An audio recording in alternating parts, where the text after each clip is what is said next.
আসসালামু আলাইকুম। ঈদের দিনের আবহাওয়ার বিশেষ বুলেটিন। ঈদের দিনে ভয়ঙ্কর ঝড় বৃষ্টির সৃষ্টি হতে পারে। চলুন জেনে নেই ঈদের দিনের অবস্থা কি হবে। আবহাওয়ার বিশেষ বুলেটিন। কালবৈশাখী এ সময় স্থায়ীভাবে অনেক সময় মেঘ সৃষ্টি হয়ে বৃষ্টি ঝরায়। এই স্থানিক এবং অতি দ্রুত মেঘ সম্পর্কে আগে থেকে অনেক ধারণা করা যায় না। আবহাওয়াবিদ মোহাম্মদ আবুল কালাম মল্লিক বলেন, ঈদের দিন বিক্ষিপ্তভাবে উপকূলীয় অঞ্চল অর্থাৎ খুলনা, বরিশাল, চট্টগ্রাম বিভাগে অপেক্ষাকৃত কম বৃষ্টি হতে পারে।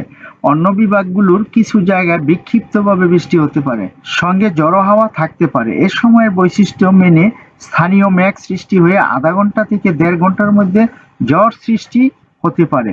কালবৈশাখী ও বৃষ্টি সাধারণত বেশ সকাল কিংবা বিকেলের দিকে। গত কয়েকদিনে রাজধানীর বিকেলে ঝড় বৃষ্টি শুরু হয়েছে। ঈদের দিন দুপুরের পর বৃষ্টি ঝড়ো হাওয়া বয়ে যাওয়ার কিছুটা আশঙ্কা আছে বলে জানিয়েছেন আবহাওয়া অধিদপ্তরের আরেক আবহাওয়াবিদ আফরোজা সুলতানা। তিনি বলেন, এ সময় আকাশ তো একেবারে পরিষ্কার থাকে না। ঈদের দিন রাজধানীতে সকালে কিছুটা মেঘ থাকতে পারে, আবার বিকেলেও মেঘ থাকতে পারে। এখন থেকে বৃষ্টির সম্ভাবনা আছে, তবে এটি দীর্ঘস্থায়ী সম্ভাবনা কম। ওই দিনও ঢাকা বিভাগ সহ দেশের ৫ বিভাগে কিছু স্থানে বৃষ্টি ও বজ্রসহ বৃষ্টি হতে পারে। রাজধানী ঢাকাতেও বৃষ্টির কিছুটা সম্ভাবনা রয়েছে বলে জানিয়েছেন আবহাওয়া অধিদপ্তর।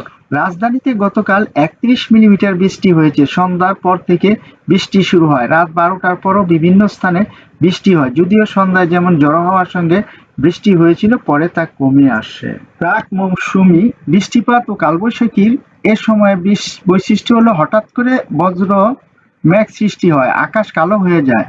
এরপর ঝড়ো হাওয়ার সঙ্গে শুরু হয় বৃষ্টি। কিন্তু এই ঝড়ো হাওয়া যেমন হঠাৎ করে আসে, আবার হঠাৎ করে চলে যায়। স্থায়ীভাবে গভীর সঞ্চারণশীল মেঘমালা সৃষ্টি হয়। মেঘের একটি সেল থেকেই ঝড় বৃষ্টি শুরু হয়। গতকাল রাজধানীতে একাধিক বজ্র মেঘের কাছাকাছি সময় এসেছিল, এই জন্যই দীর্ঘ সময় ধরে বৃষ্টি হয়েছে। শনিবার দিন ময়মনসিংহ, রংপুর, রাজশাহী, সিলেট ও ঢাকা বিভাগের কিছু কিছু জায়গায় এবং চট্টগ্রাম, বরিশাল, খুলনা বিভাগের ২-১ জায়গায় বৃষ্টি বা বজ্রসহ বৃষ্টি হতে পারে বলে জানিয়েছে আবহাওয়া অধিদপ্তরের আবহাওয়াবিদ মোহাম্মদ ওমর ফারুক। বৃষ্টির পরিমাণের অপেক্ষা বেশি হতে পারে ময়মনসিংহ, রাজশাহী, রংপুর বিভাগে।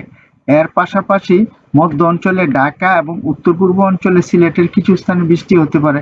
তবে এ সময়ের বৃষ্টি যেমনটা সেই বৈশিষ্ট্য অনুযায়ী কোথাও দীর্ঘ সময় ধরে বৃষ্টির সম্ভাবনা কম, আবার কখনো কোনো এলাকা জুড়ে বৃষ্টি নাও হতে পারে।